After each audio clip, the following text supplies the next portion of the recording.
Hello and welcome. So we're going to get really into it today with a lot more looking at the social contributors to our habits and our change. So this is about looking at our social influence, surrounding yourself with supportive people, but also having a little look at our relationships and how they impact our behaviors.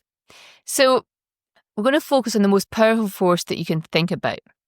It is the human touch, the interaction with other human beings.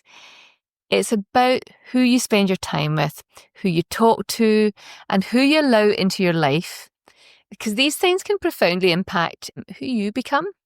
It's no surprise to any of us, really, that the social influence of habits is huge.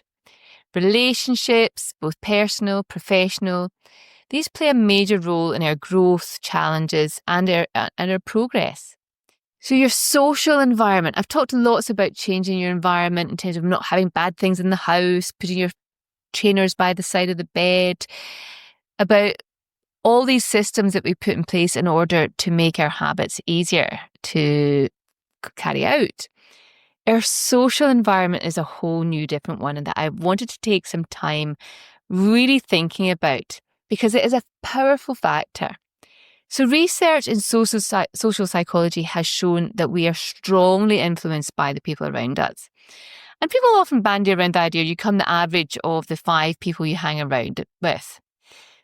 However, I think it is not too light enough to say that it's not just the people, it's their attitudes, their politics, their behaviours, their habits, what other people are doing and how that rubs off on us.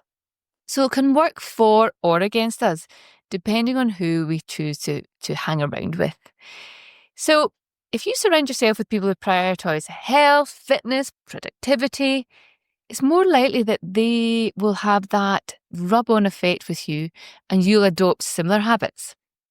And think about as well your social circle or relationships, good or bad, and think about if your social circle tend to engage in negative behaviour. So are your friends that you only go out and drink with?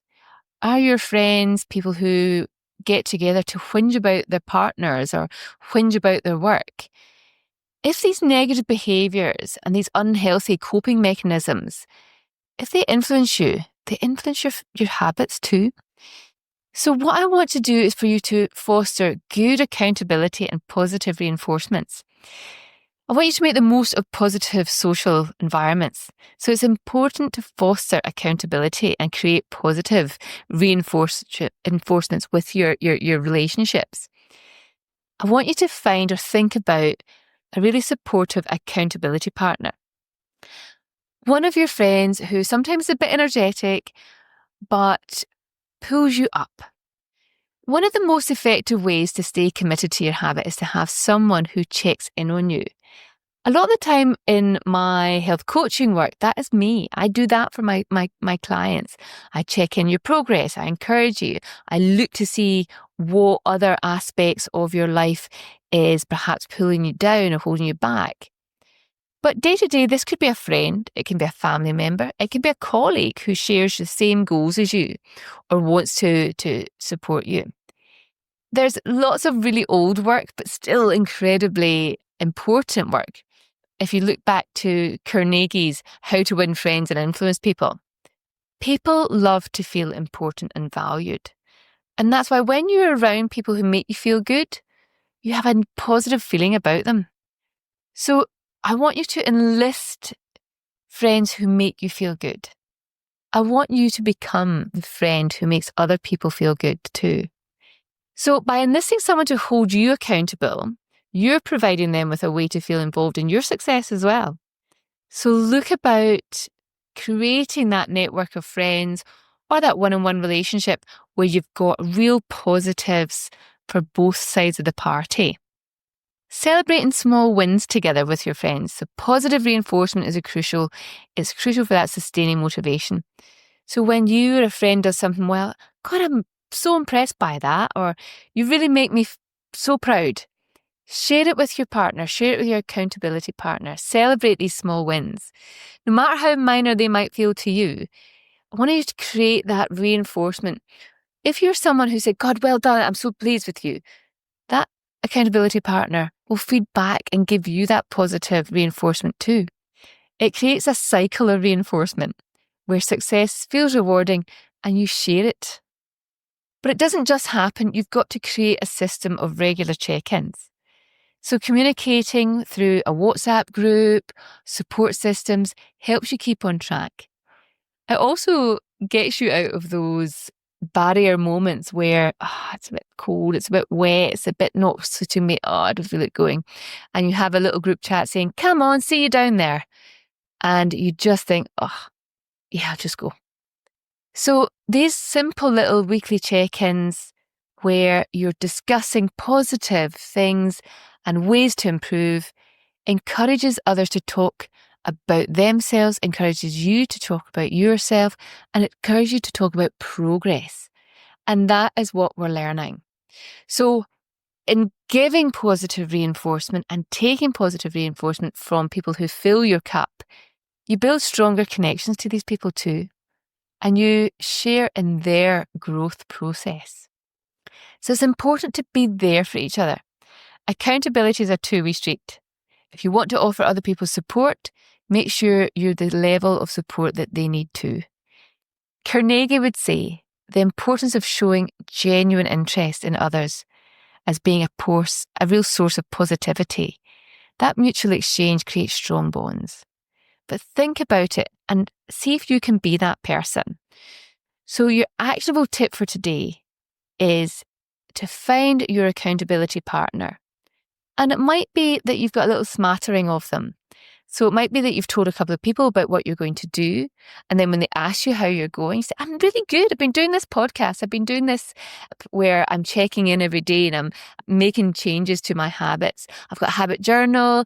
And then tell them about your process and the positives that you've had. If, for example, you have not one person, but a couple of people, when someone asks you how you're going, when you're in a group setting, at work, say, how's your day?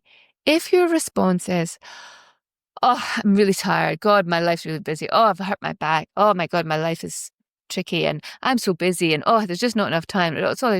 If that negative Nelly is coming out, what those people around you will do is retract and pull back and go, However, can you imagine yourself going into work and one or two of your colleagues say, hey, how you doing? And you say, a solid 12 out of 10 today. Yeah, I feel brilliant. I've had a lovely weekend. My daughter passed her driving test. She's been driving me around. Or, I went to see my kid play football and had a hilarious day laughing with the other mums. Or it's been really nice. Isn't the weather fabulous? Can you imagine the positivity that pours from that? I've got people in my life that I cannot help but feel positive around because they just bounce off of me. And I've got people in my life that I'm aware that I need to manage the relationship a little bit more because they lean on me, they take some of my energy, and I am happy to do that. But I've got to manage it. And I try and reflect my positivity back at them. So where you have someone saying, I haven't heard from you for ages. You avoiding me? Instead of saying, sorry, I've been really busy it's just life is really tough at the moment and we've got so much going on, I'm spinning lots of plates. Instead of saying that, just say, I am sorry I've not given you the time that you deserve. I have missed you. You always fill my cup. Tell me about your day. You've given them a compliment. You've given them some positive energy and you're inviting them to tell you about their day. So you immediately feel that they immediately feel that you are engaged and you're interested. And you've taken what could have been a very negative conversation, awkward, draining, and you spun it. And you're going to walk away from that conversation going, yeah, I feel good. That feels brilliant. So who you surround yourself with shapes who you become. But that happens with you too. If you are positive, If you want to have a profound and positive impact on others and their habits, and therefore your habits, your mindset's going to be that one of supportive positivity. Practice it. It doesn't come naturally all the time. But the wisdom of Carnegie's old teaching was positive reinforcement, genuine connections are key. So let's put that positive reframing into our daily interactions so that we can really have profound impacts, good relationships. Try it with your spouse. Try it with your friends. Try it with a coworker. And even try that reframing and putting it back to them. So you come home, your husband's there, you're about to make dinner, and you feel like saying, "Don't fancy making dinner with me for God's sake, I've done anything all day." And they start off by saying, "Oh, I'm so tired. Life is so hard at the minute. I feel as if I just haven't put out fires the whole time." Instead of starting with a whinge, instead of engaging in their whinge, how about, do you know what? Let's take 10 minutes to make dinner together. Let's drop everything else and actually enjoy. Go and stick some nice music on. Let's take a bit of time away from all of our worries and do something together. Let's make some dinner, make some fun. See how that changes the dynamic. Good luck. Give it a whirl.